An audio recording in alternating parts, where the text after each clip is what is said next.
Some skills are passed from hand to hand. Welcome to the Barbershop, where mentors help shape futures. My name is Ramon Blades. My business has two names. I'm Blades the Barber, but I've extended into Fine Lines Barbershop. That's where you are right now. Fine Lines Barber Studio. And what services do you provide? All services for males and females alike. So we do unisex cuts. For children also, all hair types. Minor dyeing work and enhancements also, and some minor facial work. So it's more of a full service situation in terms of how the shop runs. So we also do shampooing, full process. We can be found on Instagram, Fine Lines Barber Studio. You can also find me at Blaze the Barber. All of our contact information is there. All of our booking links are there also. So how do you go about making all people comfortable across the board? Well, one of the first things I do as a business owner is make sure that the environment that I'm in is conducive to family. All right, so I make sure that what's on the TV can go across the board for all ages. I make sure any music being played is not having any cursing. We just try to create a more family type environment. If somebody comes in with all of their kids, it's no issue. We find room for them and they get to be part of the family. I like to treat customers with the respect that I guess I would want when I walk in to a business. So for me, it's keeping a time schedule, making sure that I respect everybody's time, be friendly, speak to people well. I think a lot of it is just personality, listening to people, treating people the way I'd want to be treated when I walk in somewhere, First started when I was 16, just for fun. It was never really something that I thought I was going to do as a career. But, I wanted to get a certain haircut, so I went to a hairdresser at the time because none of the barbers down here knew how to deal with my hair. So I went to a hairdresser, and so she couldn't do the haircut that I wanted. So I said, man, I can go home, I can do this myself. So I went home and I tried to cut my hair with my mother's clippers, and of course I messed it up. But that was what piqued my interest, So I started watching YouTube videos, and as I was getting older, I would just cut my friends' hair for fun, and I realized that there was some potential here with the business side of things. I was in the US for a little bit, and I was cutting my friends up there, and so when I came out to Barbados, I said, well, look, let me give this a try, and if it doesn't work out, I'll try something else. But so far, it's been taking off. I got into it because I had a very interesting experience with my grandfather cutting my hair. Back in the day, your parents would try to cut your hair, and they don't always get the best job done, So I figured, well, if my grandfather could patch up my head, I think I could go and learn to make somebody look good instead. So let somebody feel good about themselves versus having a bad haircut and having a bad day. All right, not saying my grandfather didn't try his best, but he could have given me a better haircut.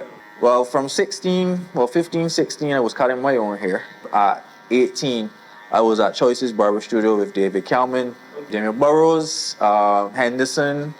So there were a good portion of older barbers that I got a chance to work under, and I got a chance to learn things from. My name is Tariq, also known as Rocky or Rocky Blends on Instagram. I cut all hair types. There's a booking link in my bio. You can make appointments. We're located in Worthing, upstairs Worthing Plaza, the second exterior door.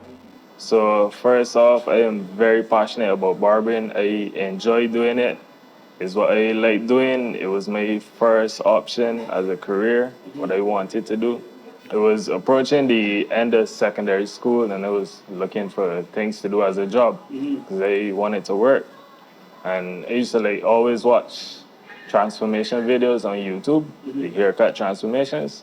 And the idea just came to me one day, what if I just learn how to cut hair? It's about developing techniques over time. As you do it over and over, you'll definitely get better. What habit has helped you grow the most? Being somebody that shows up when you say you're going to show up, set a time, you're there for that time. So I think that's definitely one of the things that has been the most important to me. When you have an appointment and you say you start an appointment at 9 o'clock, you start it at 9 o'clock, and knowing how to be disciplined with your time management, I think, is one thing that anybody could do that would take their business to another level. What's the biggest emotional risk you've taken in this business? Moving from renting a station to actually owning the whole shop. That's a big risk all in itself. Because when I first started, I would have just been renting somebody's station in somebody's shop, doing what they asked me to do, dealing with the clients they asked me to deal with. So a big step out for me was moving onto my own, having my own shop, having my own trainees, having my own system. What was a moment where you almost quit? Not gonna lie, I never had that moment. I never had that moment because the time that I spent working in somebody else's shop, I spent learning the business. I spent learning every single aspect of the business so that when I got the chance to have my own, I would be prepared. All right. I also went to UE and made sure that I got a degree in management so that I could understand more about business across the board. So for me, it's a situation of pivoting when things don't work out versus just giving up. Yeah.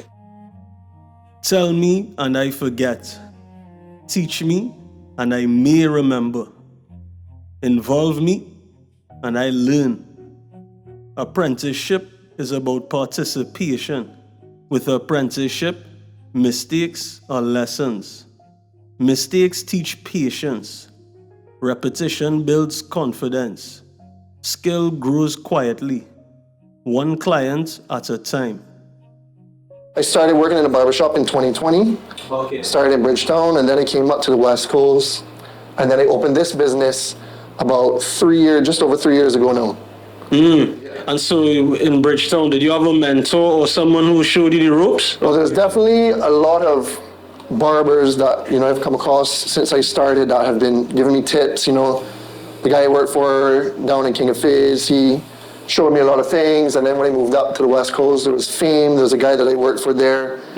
So yeah, there's definitely some guys that, gave me a lot of help over the years and learned a lot from. Okay, and so now, when it comes to you playing the role of a mentor, right? How do you at least plan to mentor young people who want to become barbers and even become entrepreneurs down that avenue? One of the things I want to do, which I'm hoping to do from next year, is I want to go away and do a little course so I can learn how to teach, more of like a structured course, which I can, repeat down here. So I'd really like to do some courses where I can teach the younger kids how to cut, because I think right now there's a lot of jobs that are no longer in demand because of the way technology is going, and so the trades is a big thing right now. Yeah, I think there's a need for more people to learn trades as opposed to going and getting a degree at university or, so yeah, I think there's definitely a demand, but I want to do it well, So what opportunities does your barbershop create for young people in the community? What I originally did is that I started my own apprenticeship program. Tariq here is a benefit of that program. But I myself actually go and I teach at a secondary school. I teach at St. George Secondary, and I teach barbering to persons full form, 5th and upper 5th. How has your access to mentors in the lane of barbers been? It's been very good because ever since I came into the barbershop, I was learning every day, surrounded by a lot of good barbers. So I was seeing good work every single day. So it just made me automatically want to be better at the craft. And do you see yourself as someone who'd also want to eventually be a mentor to young barbers? Oh yeah, for sure. For sure. And in what way would you want to be involved in that though?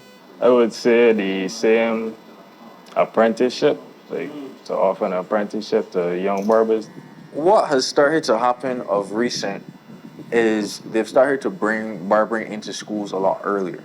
So people get early exposure into the skill, and I think that benefits them significantly. Those are opportunities that I didn't get myself when I was coming up. Because I said I started barbering 16, 17. If I had the experience of learning barbering from the time I was 11, then I would be in this game a whole lot earlier, right? I believe that we need to continue to expose them to these skills early, let them have the opportunity and the choice to go down more than one path. I think a lot more shops, especially those with barbers who have operated for more than 10 years, need to look to pass on that knowledge a lot sooner. All right? There's this big talk about how we had to struggle So we think the next generation should have to struggle too. I don't think that should be the case. I think we need to give them a step up. That's how we get the generational wealth in skill raising also.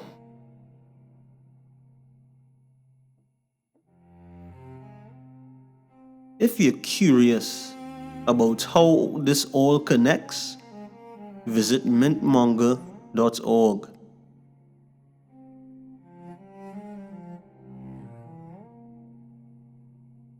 What's the hardest part that nobody sees? Trying to manage, all the different clientele that you have. You have a busy day and they calling you and you could squeeze me in, you could fit me in, and you're trying to maintain that schedule.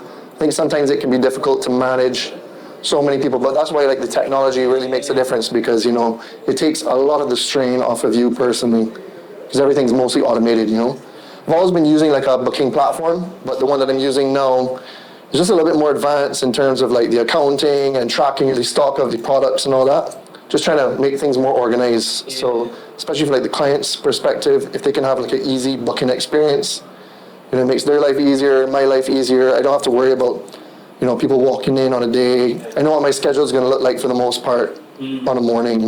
There's a couple good softwares. We're using a fairly good software now where it's designed for the service industry. So What's it called? it's called Fresha. So it's used internationally, but there are a number of businesses down here that are using it too. It's a super easy way of scheduling your clients. How old are you? I'm 19 years old, bro. Oh, damn. Okay, word. So you know that you are basically going to be part of the next generation of the barbers then? Oh, yeah, for sure. So what is some technology you want to see when it comes to doing your job? Honestly, so far in barbering, all the machines and everything, it is at peak right now, I would say, because everything is really good. All the machines, everything we have is really good. So in terms of it getting better, it will be very slick, but whatever happens, happens. And if there was an app specifically for barbers, right, what features would you want to see in that app? To have a booking system is very beneficial, because that way everything will be organized and in order. What would you like to see when it comes to the equipment or even digital tools to be able to elevate your services and your business in general? All right, so they've already started the advanced barbering. We went from corded machines to a lot more cordless. The technology surrounding the machines and the blades have gone up significantly, so it makes our hair cutting a lot more efficient than it was before. What I would like is for barbers, especially in Barbados, to focus a lot more on the systems created to have their haircut happen in the first place. Have your client information. Be able to contact all your clients and communicate with them. Be able to broadcast on a whim and talk to everybody in your clientele one time. You need that ability, even if you don't have a secretary inside your place, you need that ability to have your clients booked without having to contact you. That's going to speed up your process. Send a message to yourself 10 years from now. This is a message to the future. 10 years from now, I would say, keep grinding, keep working hard and showing up first and leaving last.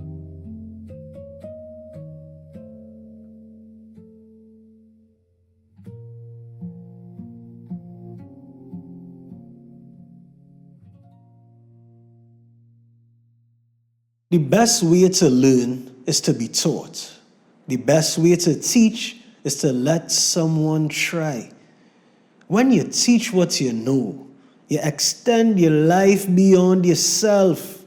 When knowledge is shared, craft survives, culture continues, and futures stay sharp.